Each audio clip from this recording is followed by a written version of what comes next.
Faszyzm to jedno z najczęściej używanych pojęć w polityce, ale czy naprawdę wiemy, co oznacza? Kim rzeczywiście był Benito Mussolini i jaki system stworzył we Włoszech?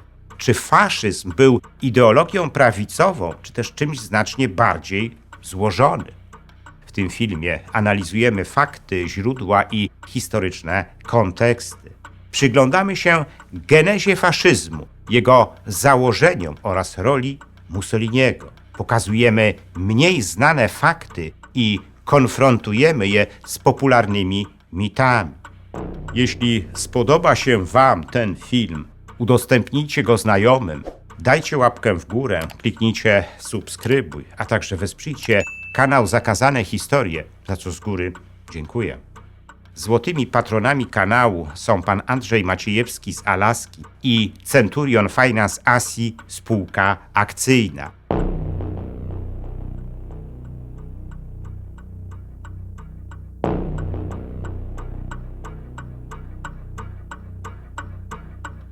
Faszyzm to słowo, które dzisiaj bardzo często pojawia się w przestrzeni politycznej, nie tylko zresztą w Polsce.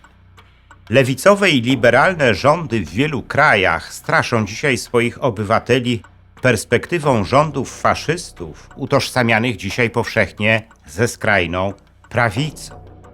Tyle tylko, że ten utarty stereotyp wizerunkowy włoskich faszystów niewiele ma wspólnego z prawdą, a już na pewno nie ze skrajną prawicą. Jakim zatem systemem politycznym był włoski faszyzm? Czy jego wódz, Benito Mussolini, był politykiem reprezentującym skrajną prawicę? Zacznijmy od wyjaśnienia pochodzenia samego pojęcia faszyzm. Otóż wywodzi się ono od słowa fasces, czyli wiązki róz, które w przeszłości nosili liktorzy, rzymscy urzędnicy, najpierw w czasach rzymskich królów, a potem cesarstwa. Do tego symbolu władzy jako pierwszy postanowił odwołać się Benito Mussolini. Ten ostatni zafascynował się ideą zbudowania takiego państwa, jakie było w czasach dyktatury Gajusza Juliusza Cezara i zaczął się posługiwać pojęciem faszyzm, tłumacząc Włochom, że najważniejszym politycznym celem faszyzmu jest zbudowanie silnego państwa. W takim państwie miało się zdaniem Mussoliniego mieścić wszystko. Poza nim nie miało prawa istnieć nic ludzkiego ani duchowego, ani tym bardziej mieć jakąkolwiek wartość. Takie właśnie słowa możemy znaleźć w późniejszej słynnej mowie programowej Mussoliniego, wygłoszonej 16 września 1929 roku z balkonu Palazzo Venezia w Rzymie. I bardzo szybko Mussolini zdobył swoich zwolenników. Jak pisał w swojej gazecie w 1919 roku, jego ruch faszystowski jest ruchem wymierzonym przeciwko zacofaniu włoskiej prawicy i niszczycielstwu włoskiej lewicy. Tym bardziej więc niedorzeczne jest określanie go jako ruchu skrajnie prawicowego. Fałszywym stwierdzeniem jest też przypisywanie włoskiemu faszyzmowi rasizmu i antysemityzmu. Chociaż pretekst do takiego zarzutu dał sam Mussolini, gdy w 1943 roku podpisał dekret nakazujący wywiezienie wszystkich włoskich Żydów do obozów koncentracyjnych w III Rzeszy i zgodził się na ich budowę w Fossoli, Griesbolzano i Risera di Saba. Ale wtedy Mussolini był już politycznym zakładnikiem Niemców. Chociaż nawet wtedy odmówił podpisania antysemickiego dekretu wzorowanego na tym, który obowiązywał w III Rzeszy. Benito Mussolini nigdy nie usankcjonował w swoim kraju żadnego ludobójstwa, kogokolwiek by ono nie miało dotyczyć. Paolo Monelli, biograf Mussoliniego, tłumaczy, że gdy Duce wszedł w sojusz z Hitlerem, usiłował znaleźć jakieś racjonalne przesłanki do ustanowienia antysemityzmu jako doktryny państwowej. ale takich przesłanek nie znalazł. Zdaniem włoskiego historyka Mussolini nawet mówił wprost, że nie wierzy w te bzdury. Nie można go więc traktować jako rasistę, a tym bardziej jako antysemitę. Benito Mussolini wyrósł z włoskiego socjalizmu. Zresztą zagorzałym działaczem socjalistycznym był jego ojciec, Alessandro Mussolini. Ten ostatni nadał nawet synowi imiona Benito Juárez na cześć meksykańskiego prezydenta Benita Juáreza oraz włoskich socjalistów Amilcara Ciprianiego i Andrei Koszty. Sam Benito Mussolini, oprócz tego, że na początku swojej kariery politycznej wstąpił do socjalistów, wchodził również w skład Komitetu Wykonawczego Włoskiej Partii Socjalistycznej. I to z jej nadania organizował socjalistyczną propagandę jako redaktor naczelny dziennika Avanti. Dopiero gdy w 1915 roku poparł przystąpienie Włoch do wojny po stronie Antanty, został przez socjalistów wyrzucony.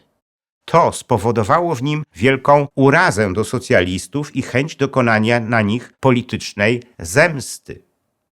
Podobnie było zresztą z Józefem Piłsudskim, który zanim stanął na czele państwa, również był socjalistą.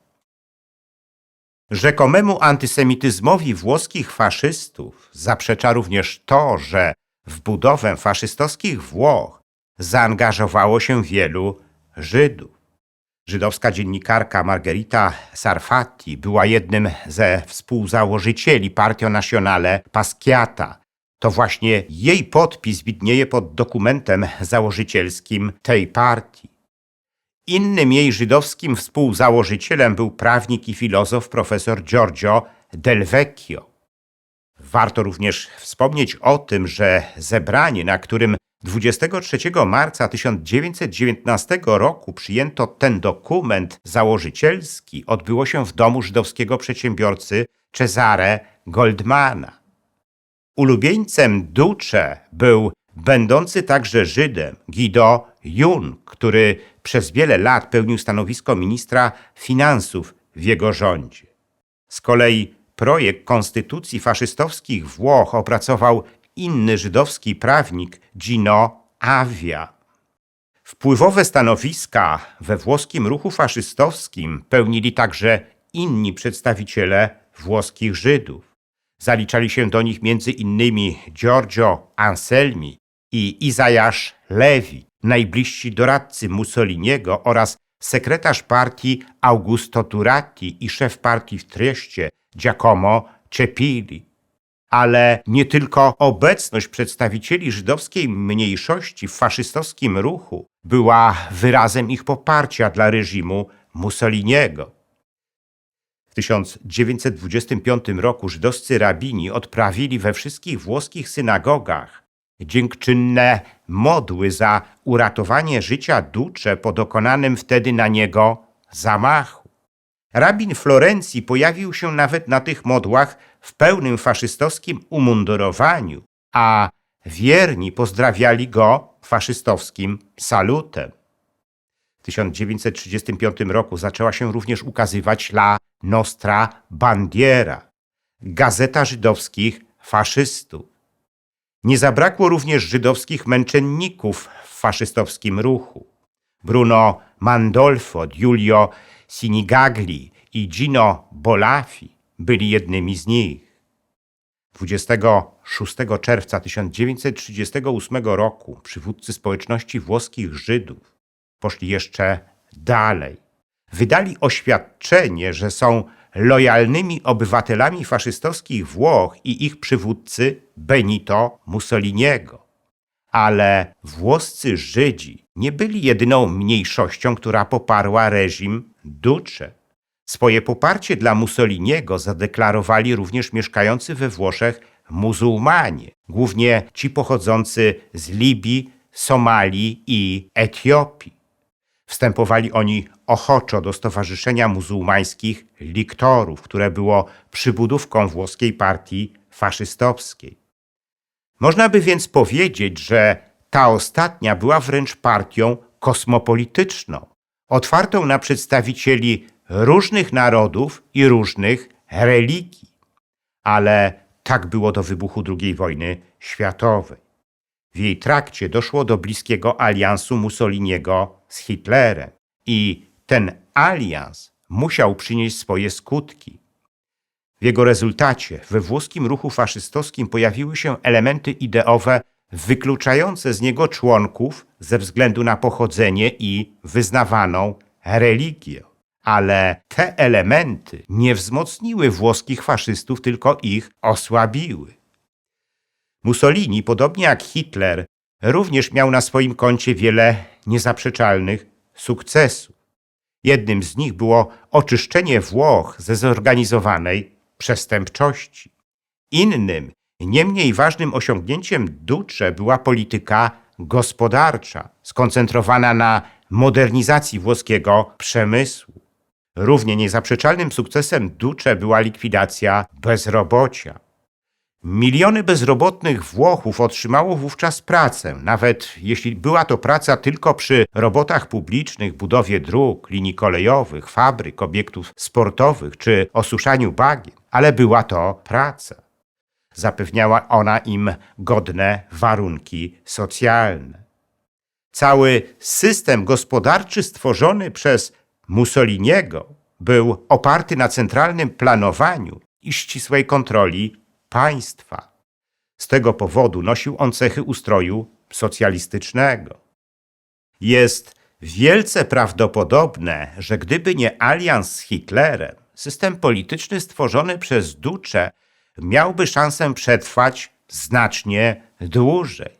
Ale stało się zupełnie inaczej. Mussolini zapłacił najwyższą cenę za swój alians z Hitlerem, chociaż początkowo nic na to nie wskazywało.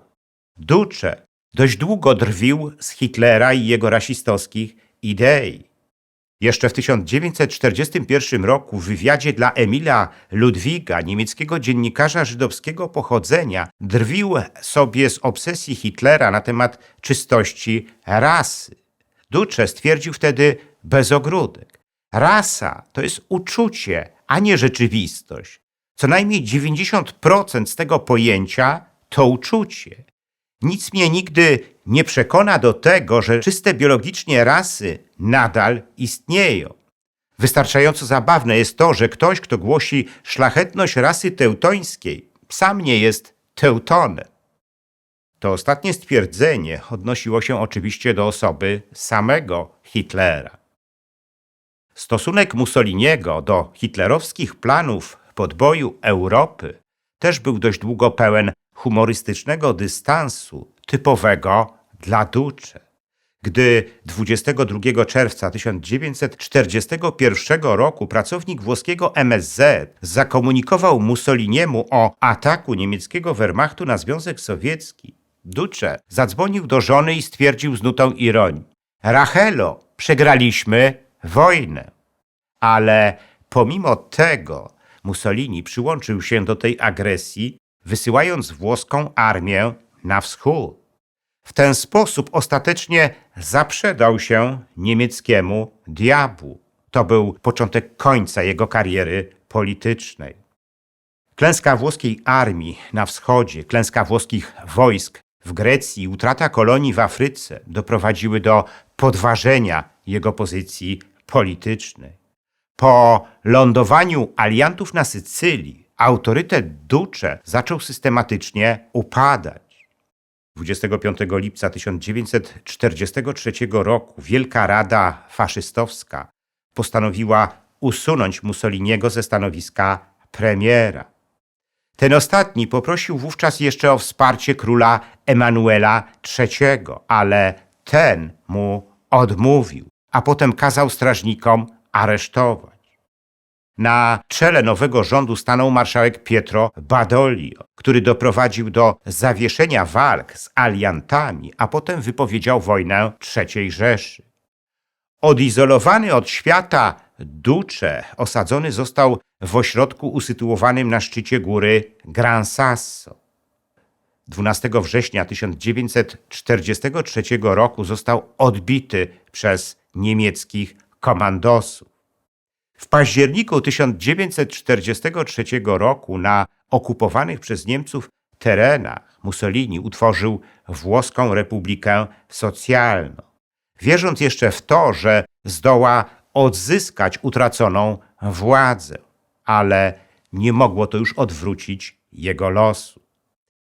27 kwietnia 1945 roku w rejonie miejscowości Dongo w północnych Włoszech został ujęty przez oddział komunistycznych partyzantów, a potem w miejscowości Giulino de Mesegra przez nich rozstrzelany razem ze swoją kochanką Clarą Petacci.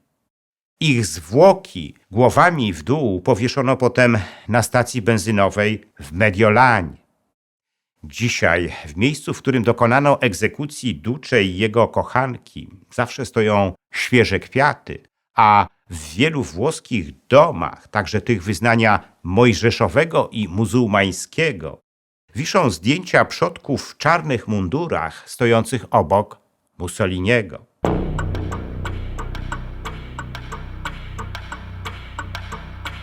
Zakazana historia Sowietów to druga moja książka w serii wydawnictwa Fronda, którą warto przeczytać. Opowiadam w niej historię sowieckiego państwa, najbardziej zbrodniczego państwa w dziejach świata. Warto ją poznać, bo współczesna Rosja, jego spadkobierczyni, znowu dąży do podbicia narodu. Książkę można nabyć z moim autografem, a nawet możliwa jest osobista dedykacja. Jest wciąż do nabycia moja książka Ostatnie Polskie Powstanie. Ta książka dotyczy antykomunistycznego podziemia w Polsce. Dowiecie się z niej o tych aspektach jego działania, o których nie mieliście jeszcze okazji usłyszeć. Jednym z nich jest rola sowieckiego NKWD w ostatecznym rozbiciu tego podziemia. Zachęcam do zakupu tej książki. Każdy kupujący otrzyma ją z moim autografem. Dziękuję za liczne komentarze filmów na kanale Zakazane Historie i wpłaty. W sposób szczególny chciałbym podziękować złotym patronom, którymi są pan Andrzej Maciejewski z Alaski i Centurion Finance Asi spółka akcyjna, a także srebrnym patronom, wśród których są panowie Dariusz Kwoka, Dariusz Wietrzykowski, Arkadiusz Strykowski, Bartosz Filip Cichy, Sebastian Nastarowicz, Zbigniew Foryś oraz Kongres Polonii Kanadyjskiej z okręgu Toronto, Stowarzyszenie Nasza Polonia z Australii i firma informatyczna Sagitum S.A. Dziękuję również pozostałym patronom, gdyż każda kwota wsparcia jest dla mnie ważna. Zachęcam wszystkich do wspierania kanału Zakazane Historie, co pozwoli na jego dalszy rozwój. Teraz można to zrobić nie tylko przez Patronite. Szczególnie dla patronów zagranicznych przydatne są możliwości bezpośredniego wsparcia na YouTubie w formie jednorazowej wpłaty klikając podziękuj, a także cyklicznych wpłat klikając wesprzyj na dole ekranu. Wpłat można też dokonywać przez PayPal oraz bezpośrednio na moje konto bankowe, którego numer widzicie teraz na ekranie. Więcej informacji na temat wspierania kanału na różne sposoby znajdziecie w opisie pod filmem.